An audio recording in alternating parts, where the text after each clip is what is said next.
तो ये काम अल्लाह रब्बुल इज़्ज़त के ज़रिए से आज इतने बड़े पैमाने पे हो गया है कि 2009 से लेके अब तक हम लोगों ने तकरीबन 60,000 लोगों की मुफ्त में सर्जरी या हॉस्पिटल में उनको एडमिशन से लेके डिस्चार्ज तक। हमारे पास ऐसे भी लोग आते हैं जो सलमान खान के घर के बाहर खड़े रहते हैं, सोनू सूद के घर के बाहर खड़े रहते हैं, जिन्हें मदद नहीं मिलती वो मेरे पास आते हैं, वो भी हम लोग उनको भी मुफ्त में इलाज करा कर देते हैं। सर, आप हिंदी लाना चाह रहे हैं कि हिंदी पूरे हिंदुस्तान में पनपे, आगे बढ़े, लेकिन इसी महाराष्ट्र में कुछ लोग जो है हिंदी भाषियों को भगाने की बात करते हैं, इस पर क्या कहना चाहिए? तो मैं इस चैनल के माध्यम से, जो भी ये चैनल को लोग देख रहे, सुन रहे, इस चैनल के माध्यम से लोगों को ये मैसेज देना चाहता हूँ कि अगर कोई भी महाराष्ट्र के अंदर कोई भी बीमार हो, किसी को इलाज कराना है, अगर पैसा नहीं है तो वो स्वाभिमान बैंड्रा की ऑफिस से संपर्क करिए या आपके चैनल से कांटेक्ट करके हमारे ज़रिए आइए, हम उनका काम करके देंगे। देखिए, 2014 से नरेंद्र मोदी जी इस देश के प्रधानमंत्री बने और 2014 से लेके 2022 में काफ़ी कुछ बदला है। आगे इलेक्शन, अगर पार्टी आपको इलेक्शन में उम्मीदवार बनाती है यहाँ से, इस इलाके से, जिस इलाके से भी, तो आप तैयार हैं उसके लिए? जैसे आप मेडिकल में काम कर रहे हैं और भी काम कर रहे हैं, आपके इलाके में बहुत सारी समस्याएं हैं, गटर की है, रास्ते की है, सफाई की है, ये सारी समस्याएं आज भी नज़र आती है, तो इस पर कुछ आप तवज्जो दे रहे हैं या जो आपके इलाके के जो एमएलए हैं? आपके इलाके में बहुत सारी बीएमसी की स्कूल है, उसमें उर्दू भी है, हिंदी भी है, मराठी भी है, और हम ये देखते हैं कि म्यूनसिपल स्कूलों की है ना जो हालत जो है बहुत खस्ता होती चली जा रही है। 26 जनवरी और 15 अगस्त को आपको बांद्रा के मुसलमान के हर घर में खुशियाँ देखने मिलेंगी। तो ये बहुत ज़ोरों शोरों से होता है हमारा प्रोग्राम, ऐसा नहीं कि एक ही ये साल हुआ। देखो, औरतें मल्टी टैलेंटेड होती है, ये तो आप मानेंगे। अच्छा। भले वो जेंट्स एक्सेप्ट करे या नहीं करे, लेकिन वो सच्चाई है। वो लोग हर काम में, चाहे वो, और उनको मेडिकल, देखो बीमारी कोई प्रांत या स्टेट देख के नहीं आती है, बीमारी किसी को भी आ सकती है। तो हम लोग की यही कोशिश है कि डॉक्यूमेंट्स हैं, नहीं है, या उनके पास जो भी हम लोग उनको हेल्प कर सकते हैं, चाहे वो गवर्नमेंट हॉस्पिटल हो, प्राइवेट हॉस्पिटल हो, क्योंकि कैंसर इतना आम हो गया है। हमारे पास दिन में कम से कम एक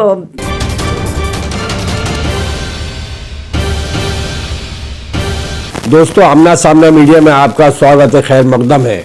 मैं आपका दोस्त होस्ट राशिद अजीम आपकी खिदमत में एक बार फिर अहम शख्सियत के साथ। अहम शख्सियत में इसलिए कह रहा हूँ कि मेरे साथ में दो शख्सियतें हैं। एक है मोहतरम जाहिद यूनुस खान साहब और दूसरी है फहमीदा पानवाला जी। जाहिद यूनुस खान साहब जो है तिब्बी अमराज के जो बीमार लोग हैं, बहुत सारे हज़ारों पेशेंट्स हैं, उनकी खिदमत अंजाम दे रहे हैं। एक तरह से ये मसीहा है तिब्बी अमराज के लिए, गरीबों के लिए और छोटे मोटे दबे कुचले हुए उन लोगों के लिए जो कि महंगे ऑपरेशन नहीं करा सकते हैं। वहीं जाहिद खान साहब इस बांद्रा इलाके में भारतीय जनता पार्टी के अहम जिम्मेदार हैं और यहाँ पर जिस तरह से ये खिदमत अंजाम दे रहे हैं जाहिद खान साहब, मैं आपको एक उनका और तारुफ दूँ कि अभी अभी उन्हें हाल ही में मरकज़ी सरकार की तरफ से जो मिनिस्ट्री ऑफ होम से इन्हें हिंदी एडवाइजरी कमेटी का मेंबर बनाया गया है। हिंदी एडवाइजरी कमेटी क्या है, उनकी खिदमत क्या है, जाहिद खान साहब से हम पूछेंगे आपके लिए मालूमात के लिए। दूसरी हमारे साथ में खादिमे मिल्लत, एक तरह से कह सकते हैं खादिमे इंसानियत, मोहतरमा फहमीदा पानवाला डिसलवा जी, उनसे भी हम बात करेंगे, उनसे भी कुछ सवाल करेंगे। पहले मैं आता हूँ जाहिद यूनुस खान साहब की तरफ। जाहिद यूनुस खान साहब, आपका बहुत बहुत इस्तकबाल है। बहुत बहुत शुक्रिया। जाहिद खान साहब, सबसे पहला मेरा सवाल ये, जो तिब्बी अमराज को लेकर आप जो काम कर रहे हैं, हमने इससे पहले भी आपसे बात की थी जहाँ पर आपने आंखों के हज़ारों ऑपरेशन कराए। मैं आप ही की ज़बान से जानना चाहता हूँ कि हमारे व्यूअर्स हैं, ये लोग हैं जो आपको सुनकर जो भी और भी ज़रूरतमंद है वो यहाँ आएंगे, अपना इलाज कराएंगे, अपनी मुश्किलों को दूर करेंगे। तो ये आपकी खिदमत जो है कब से जारी है और किस तरह के ऑपरेशन यहाँ आप लोग करवाते हैं?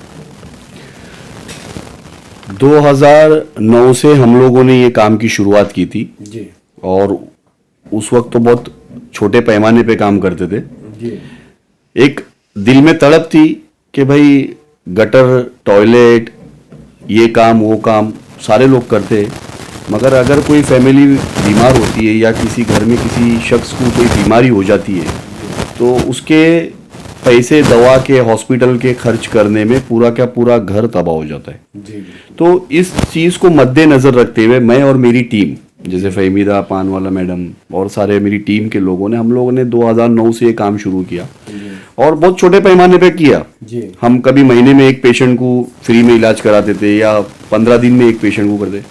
तो ये काम अल्लाह रब्बुल इज़्ज़त के ज़रिए से आज इतने बड़े पैमाने पे हो गया है कि 2009 से लेके अब तक हम लोगों ने तकरीबन 60,000 लोगों की मुफ्त में सर्जरी या हॉस्पिटल में उनको एडमिशन से लेके डिस्चार्ज तक, कोई भी किस्म की बीमारी हो, कैंसर हो, ट्यूमर हो, हार्ट हो, घुटने बदलना हो, स्पाइन हो, कोई भी चीज़ की बीमारी, हर बीमारी के इलाज के लिए हम लोग खड़े रहते और तकरीबन 60,000 लोगों को अभी तक हम लोगों ने शिफा दिलाया अल्लाह रब्बुल इज़्ज़त के करम से। और इस काम को हम लोग, पता नहीं ऊपर वाले ने इतना जुनून दिया हम लोगों को, हम लोग बहुत मतलब जुनून तरीके से काम को करते। मेरी टीम भी, मैं भी जाते, पेशेंटों को एडमिट कराते, डिस्चार्ज कराते और लोगों को, पूरे महाराष्ट्र में इस लोगों को इस बात का अंदाजा है कि भाई बांद्रा में एक ऑफिस है जहाँ आप स्वाभिमान का नाम, जाहिद खान का नाम लेंगे तो वहाँ जाएंगे तो उधर काम हो जाता है। हमारे पास ऐसे भी लोग आते हैं जो सलमान खान के घर के बाहर खड़े रहते, सोनू सूद के घर के बाहर खड़े रहते, जिन्हें मदद नहीं मिलती वो मेरे पास आते, वो भी हम लोग उनको भी मुफ्त में इलाज करा कर देते।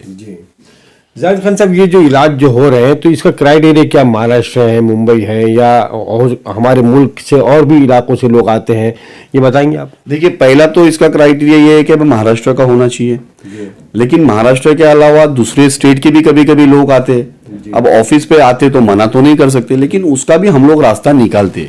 कोई यूपी का आया, कोई मध्य प्रदेश का आ गया, कोई कर्नाटका से आ गया, तो उसके भी रास्ता निकालते। मगर महाराष्ट्र के कोई भी कोने से पेशेंट आएगा, 1 दिन या 2 दिन के अंदर हम लोग उसको एडमिट कराएंगे, उसका ऑपरेशन होएगा, जब तक डॉक्टर उसको रखेगा, रख के फिर उसको डिस्चार्ज कराते।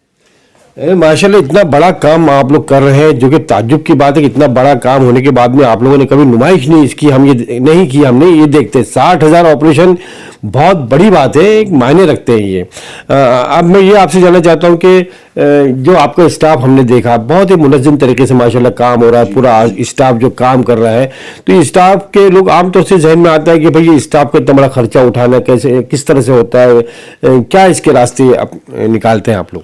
देखिए, स्टाफ का तो हमारे खुद पॉकेट से खर्चा करते हैं। जो भी स्टाफ है उसको हम हमारी सैलरी देते हैं, हमारे भी दूसरे बिजनेस है उसमें से सैलरी देते हैं। मगर पेशेंट का 1 कप चाय भी हमारा स्टाफ पीता नहीं है। अच्छा, वाह। स्टाफ और जो भी यूथ हमसे जुड़ता है, वो जब ये काम देखता है तो उसको भी जज्बा आता है। वो बोलता है ठीक है, मैं 4 घंटा अगर काम करता हूँ तो 2 घंटा आपकी ऑफिस के लिए दूंगा। हर इलाके से, कल्याण से कोई बंदे तो बोलते भाई कल्याण का कोई पेशेंट हो तो हमको फोन करना, हम लोग हॉस्पिटल में चले जाएंगे, क्योंकि कड़ी से कड़ी बनती है। तो इसी तरह हमारी पूरी महाराष्ट्र में एक चैन बनी हुई है, हर जगह पे, हर सिटी के अंदर हमारे कार्यकर्ता रहते हैं। हम खाली फोन करते हैं, कार्यकर्ता जाता है, एडमिट कराता है, डिस्चार्ज के टाइम पे भी जाके एडमिट कराता है। नहीं, मुझे जाहिद खान साहब ऐसा लगता है क्योंकि माशाल्लाह इतनी लोग खिदमत अंजाम दे रहे हैं, जब यहाँ पर लाख रुपए से लेकर और 5 लाख तक के ऑपरेशन होते हैं, अगर आप कोई सर्विस चार्ज भी उनसे लेते हैं तो कौन सा गलत काम करते हैं क्या? क्योंकि इतना अखराजात है, सब कुछ है, ये तो एक लाजमी चीज़ है कि यहाँ से खर्च कहाँ से भाई? हो सकता है कि आपके बहुत सारे कुछ स्टाफ को हॉस्पिटल से जाना पड़ता हो, आने जाने का खर्च है, ये तो वो सब मायने रखते हैं ना जाहिद साहब। तो देखिए, वो तो पेशेंट की खुशी के ऊपर है। अगर के पेशेंट ने स्टाफ को बन मुट्ठी कुछ दे दिया वो उसके बाद है, लेकिन हम तो कभी किसी को इंसिस्ट नहीं करते। हम तो फी सबिल्ला अल्लाह के लिए करते और करते ही आई है। चलिए, माशाल्लाह माशाल्लाह, अच्छी बात है ये। अच्छा जाहिद खान साहब, मैंने जैसे कि अभी प्रोग्राम से पहले भी आपको मुबारकबाद दी कि आपको हिंदी एडवाइजरी कमेटी का मेंबर बनाया गया। तो ये एडवाइजरी कमेटी क्या काम कर रही है पूरे नेशनल लेवल पर, और इसकी क्या खिदमत है, इसके क्या फ़ायदे हो सकते हैं, कि क्या होना चाहिए? देखिए, सबसे पहले तो हिंदी हमारी राष्ट्रभाषा है और सरकार ये चाहती है कि हिंदी प्रमोट होना ज़रूरी है, क्योंकि आहिस्ते आहिस्ते करके हर स्टेट में, हर जगह पर अपनी अपनी स्टेट की लैंग्वेज चलती है। जो जितने भी गवर्नमेंट ऑफिस डिपार्टमेंट है गवर्नमेंट, वहाँ हर स्टेट में अलग अलग लैंग्वेज चलती है। जिस तरह आज महाराष्ट्र है तो महाराष्ट्र में मराठी चलती है, तमिलनाडु में तमिल चलती है, हर स्टेट में अलग अलग। तो हर गवर्नमेंट ऑफिस में हिंदी भाषा कंपलसरी है। अगर हिंदी भाषा अगर कोई नहीं करता है या नहीं आती तो वो ऑफिसरों को भी हिंदी भाषा सीखना ज़रूरी है, ट्रांसलेटर रखना ज़रूरी है। अगर महाराष्ट्र का कोई बंदा अगर तमिलनाडु चला गया तो तमिल तो उसको नहीं आएगी ना, तो हिंदी ज़रूरी है। हिंदी को प्रमोट कर रहे हैं हमारे आदरणीय नरेंद्र मोदी जी, चाहते हैं कि भाई हिंदी भाषा आहिस्ते आहिस्ते खत्म हो रही है, तो उसको प्रमोट किया जा रहा है। आजकल आप टीवी सीरियल्स भी देखते हो तो बिग बॉस जैसे सीरियलों में भी हिंदी का कम उपयोग होता है और अंग्रेजी का ज्यादा उपयोग होता है। तो Hindi is a first language, state language तो है, वो तो हमारे सार आंखों पर है, बट सबसे पहला लैंग्वेज हमारी हिंदी होना चाहिए, उसके बाद हमारी दूसरी स्टेट लैंग्वेज होना चाहिए। सर, आप हिंदी लाना चाह रहे हैं कि हिंदी पूरे हिंदुस्तान में पनपे, आगे बढ़े, लेकिन इसी महाराष्ट्र में कुछ लोग जो है हिंदी भाषियों को भगाने की बात करते हैं, इस पर क्या कहना चाहिए? देखिए, वो सबकी अलग अलग सोच है, मगर जो सेंट्रल गवर्नमेंट ने कर रही है, सेंट्रल गवर्नमेंट जो डिसाइड किया वो तो मानना ही पड़ेगा लोगों को। वो सबकी अलग अलग सोच है कि भाई हिंदी भाषा नहीं होना चाहिए, हिंदी लोगों को भगाना चाहिए, ऐसा नहीं होता है। हिंदी मातृभूमि हमारी जन्म भाषा है, हिंदी राष्ट्रभाषा है, उसको तो प्रमोट ही होना चाहिए। स्कूल में भी हिंदी चैप्टर होता ही है ना। बाद में वही लोग जो है हिंदी भाषा और हिंदी भाषियों को भगाने की बात करते हैं, बाद में हिंदी में ही भाषण देते हैं वो लोग भी। जी, मैं अगले सवाल की तरफ आना चाहूँगा आपके साथ में। आपने जैसे हिंदी की बात की, तो हमारे जो बॉम्बे में और महाराष्ट्र में जो पुलिस स्टेशन है, अदालतें हैं, दूसरे जो है सरकारी इदारे हैं, वहाँ पर अगर कोई हिंदी में अगर दरख्वास्त देना चाहे, एप्लीकेशन देना चाहे तो दे सकता है वहाँ पर, है ना? उनको एक्सेप्ट करना पड़ेगा। हिंदी को प्रमोट किया जा रहा है। अभी ये 2-3 साल ही हुआ है इसको निकाला हुआ है इस विभाग को, तो ये आहिस्ते आहिस्ते करके बहुत फेमस होंगी और हर जगह पर हिंदी कंपलसरी होगी, तो उसके लिए वो होना ही है। आगे जाहिद खान साहब, आपकी संस्था के या आपके माध्यम से इलाके के लोगों के लिए या बॉम्बे के लोगों के लिए और क्या मंसूबे आपके हैं आगे? देखिए, आगे बहुत काम करना है। 60,000 लोग पेशेंटों पे नहीं रुकना है। हम तो चाहते हैं कि 60 लाख पेशेंटों का इलाज करें। अल्लाह, पहली बात तो किसी को कोई अल्लाह बीमारी ना दे, भगवान किसी को कोई बीमारी, हर एक को तंदुरुस्त रखे। लेकिन आगे हमारा ये है कि भाई 60,000 पे नहीं रुकना है, 60 लाख पे रुकना है। तो मैं इस चैनल के माध्यम से, जो भी ये चैनल को लोग देख रहे, सुन रहे, इस चैनल के माध्यम से लोगों को ये मैसेज देना चाहता हूँ कि अगर कोई भी महाराष्ट्र के अंदर कोई भी बीमार हो, किसी को इलाज कराना है, अगर पैसा नहीं है तो वो स्वाभिमान बैंड्रा की ऑफिस से संपर्क करिए या आपके चैनल से कांटेक्ट करके हमारे जरिए आइए, हम उनका काम करके देंगे। बहुत बहुत शुक्रिया। आमना सामना मीडिया को इतना आपने मान सम्मान दिया और इस काबिल समझा, बहुत बहुत शुक्रिया। जाहिद खान साहब, अनकरीब कारपोरेशन के इलेक्शन होने जा रहे हैं, मेरे साथ में जो है फहमीदा पानवाला साहिबा भी, उनसे भी की तरफ भी मैं आऊँगा। मैं नाजरीन से ये गुजारिश करूँगा कि आप बिल्कुल रुकें, देखें। फहमीदा पानवाला भी साहिबा भी जो है बहुत ज़बरदस्त खिदमत अंजाम दे रही माशाल्लाह। उनसे भी एक महिलाओं के लिए ख़ास तौर से एक मैसेज पहुँचेगा कि महिलाओं को क्या करना चाहिए।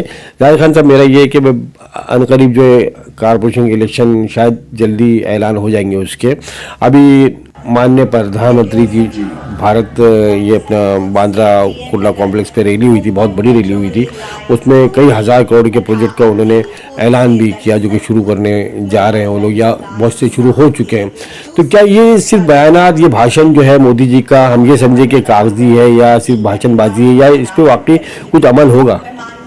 देखिए, 2014 से नरेंद्र मोदी जी इस देश के प्रधानमंत्री बने और 2014 से लेकर 2022 में काफ़ी कुछ बदला है। हमने बदलाव देखा है और विकास होते हुए देखा है। नरेंद्र मोदी जी ने जो जो बीकेसी के ऊपर से बयानात किए, जो जो बोला गया है, ये खाली मुंह ज़बानी नहीं है, उन्होंने करके दिखाया है। और आप देखिए, जिस तरह उस दिन मेट्रो की ओपनिंग हुई है, जिस तरह बोला गया कि भाई मुंबई में 400 किलोमीटर के रास्ते बनाए जाएंगे, कोस्टल का देखिए काम कितना तेजी, पक्के रास्ते बने सीमेंट के, कोस्टल का काम देखिए कितना जोरों शोरों में चल रहा है। तो जो भी नरेंद्र मोदी जी प्रधानमंत्री जी ने जो जो बोला है वो 100% होना ही है। आज आप देखो, आप महाराष्ट्र में कोई भी रोड पे जाओ, हमारे जो रोड के मिनिस्टर है नितिन गडकरी जी, क्या आलीशान रोड बनाए। हमको कभी कभी लगता है कि हम महाराष्ट्र में नहीं, इंडिया में नहीं है, बल्कि बाहर के जैसे रास्ते बनाए हुए। तो प्रोग्रेस हो रहा है, टाइम लगता है, कोई भी चीज एक सडनली नहीं होती है, टाइम लगता है। विकास आ रहा है, हो रहा है विकास, थोड़ा और टाइम लगेगा, लेकिन जो जो बोला है वो डेफिनेटली सब होगा।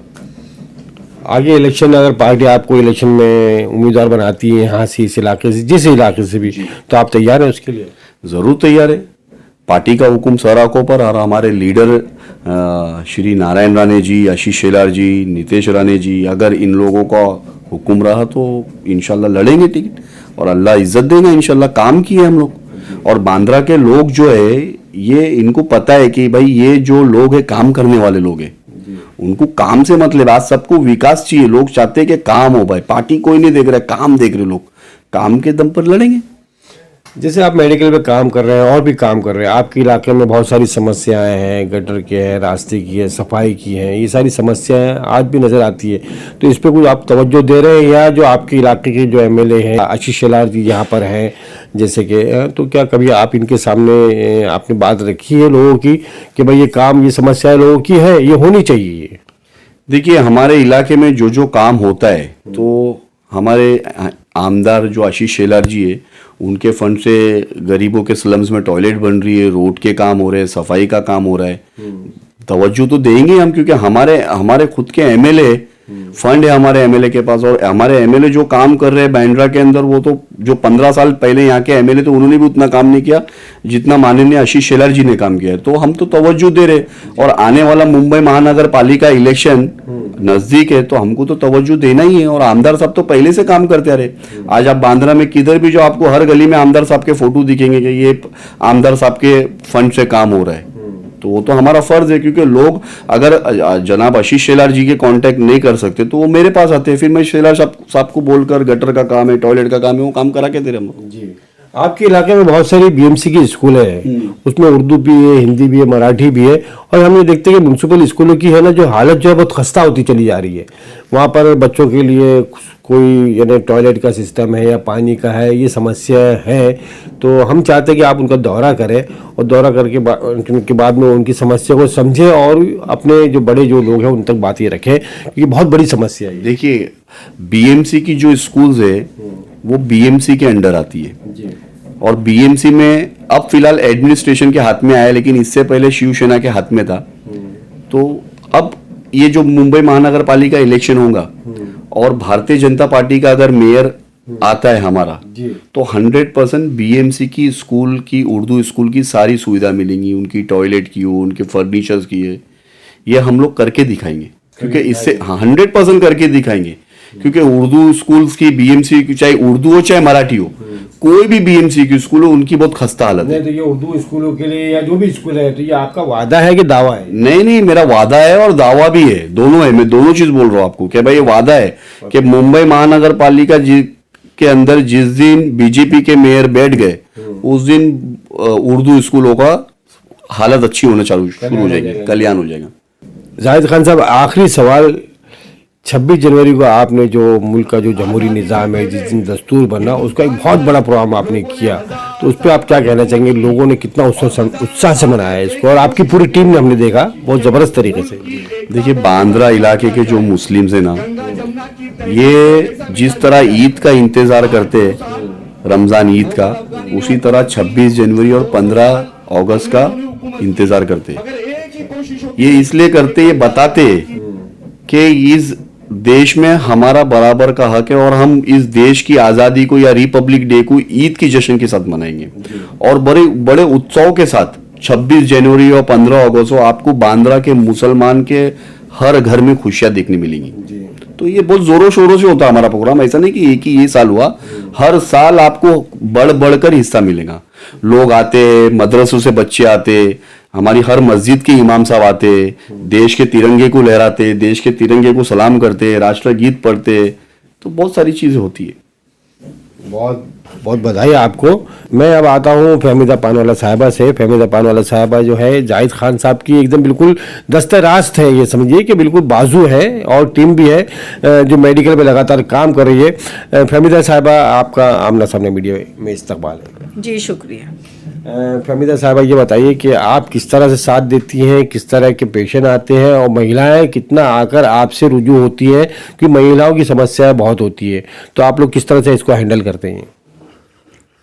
महिलाएं तो आती है और कभी कभी घर के जेंट्स नहीं आते, लेडीज़ ही आती है, और हर जात के, हर प्रांत के सब लोग आते हैं। तो जब वो आते हैं तो हम यही कोशिश करते हैं कि जो भी हमसे बन सके उनके लिए जो मदद हम कर सकते हैं तो हम ज़रूर करते हैं। वो चाहे खेड़े गांव से आए, नासिक से, कोई भी गांव, मैं एक नासिक ऐसे एग्जाम्पल बोल रही हूँ क्योंकि वहाँ से अभी कोई आए थे और मैंने उनकी मदद के लिए वहाँ के डॉक्टर्स से बात की।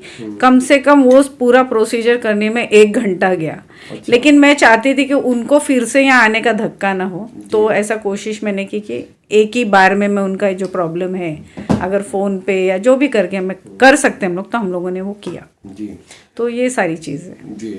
तो क्योंकि ख़ास तौर से आप एक महिला है और एक सोशल वर्कर है, सामाजिक खादिम है आप, तो जाहिद साहब भी यहाँ पर बैठते हैं। फिर क्योंकि औरतें जो है औरतों से बात करने में बड़ी बेतकल्लुफ़ी महसूस करती हैं कि हाँ भाई ये औरत है, ये मेरे जज्बात को, मेरी बीमारी को समझेगी, ये तो ये ख़ास बात होती है। तो ये तजुर्बात आपको कैसे लगते हैं?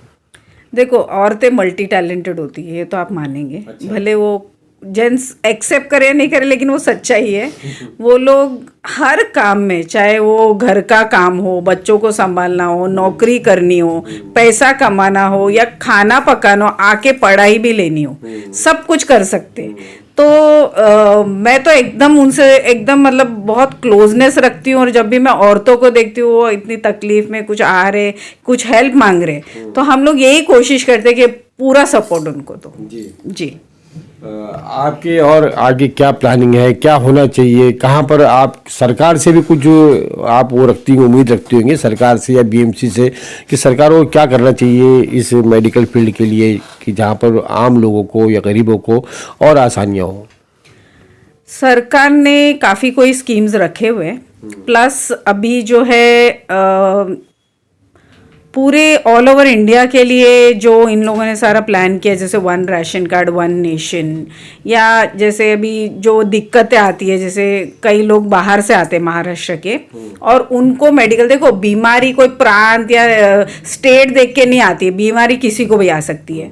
तो हम लोग की यही कोशिश है कि डॉक्यूमेंट्स हैं नहीं हैं या उनके पास जो भी हम लोग उनको हेल्प कर सकते हैं, चाहे वो गवर्नमेंट हॉस्पिटल हो, प्राइवेट हॉस्पिटल हो, क्योंकि कैंसर इतना आम हो गया है। हमारे पास दिन में कम से कम एक 25-30 पेशेंट कैंसर के आते हैं डेली। तो ये बहुत बड़ा अभी मतलब कैंसर इतना आम हो गया है। तो पहले जो हम बहुत कम सुनते थे, अभी एकदम आम हो गया। अभी हर पेशेंट, अगर आप बाहर जाएंगे और किसी से पूछेंगे तो बोलेंगे कैंसर का पेशेंट है। तो ऐसा हो गया है। तो हम लोग ये देखते हैं कि हम लोग गवर्नमेंट तो ऑफकोर्स हर एक के तक नहीं पहुंच सकती है, लेकिन हमारी कोशिश जो हम तक आता है हम उसकी मदद करें। आपको क्या लगता है, जैसे कि आपने बताया कि कैंसर जो है वो तेज़ी से फैल रहा है, तो आपको क्या महसूस होता है कि कैंसर के फैलने की वजूहत क्या है? क्या कोविड-19 के बाद में हमने सुना या लोग कहते हैं कि बहुत ज़्यादा कैंसर के पेशेंट बढ़े हैं, तो ऐसा क्यों है? एक्चुअली कैंसर, आप तो पहले से काम कर रही है ना, और इस बीच में कोविड-19 और ये वबा भी आई, उसके बाद में कैंसर के पेशेंट बढ़े हैं या ये सिर्फ अफवाह है?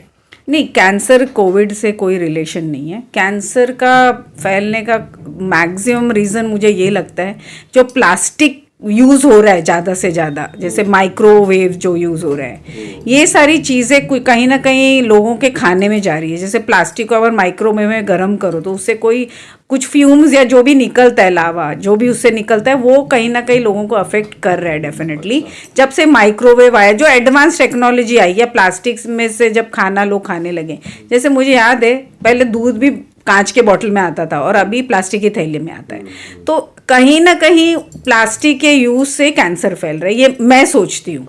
I think so. हाँ, आखिरी सवाल ये कि जिस तरह के पेशेंट आते हैं तो कभी कभी आपको हॉस्पिटल वगैरह भी जाना पड़ता है उनकी उसको फॉलोअप के लिए कुछ, या उनकी ज़रूरियात के मुताबिक?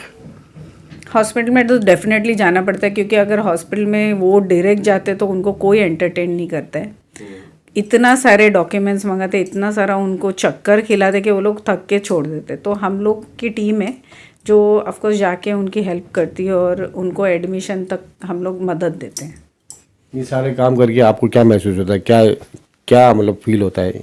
मुझे फील होता है कि मैं अल्लाह से चुनी हुई इंसान हूँ। अल्लाह ने मुझे इस काम के लिए, जो बोलते हैं ना, एक चुना है। तो मैं कोशिश करूँगी, और हमेशा से बचपन से मेरे अरमान थे कि मैं लोगों की हेल्प करूं, मैं तो बचपन में ये तक सोचती थी कि दुनिया में भिखारी ही नहीं होने चाहिए, मैं सबको भिखारियों को हटा दूंगी।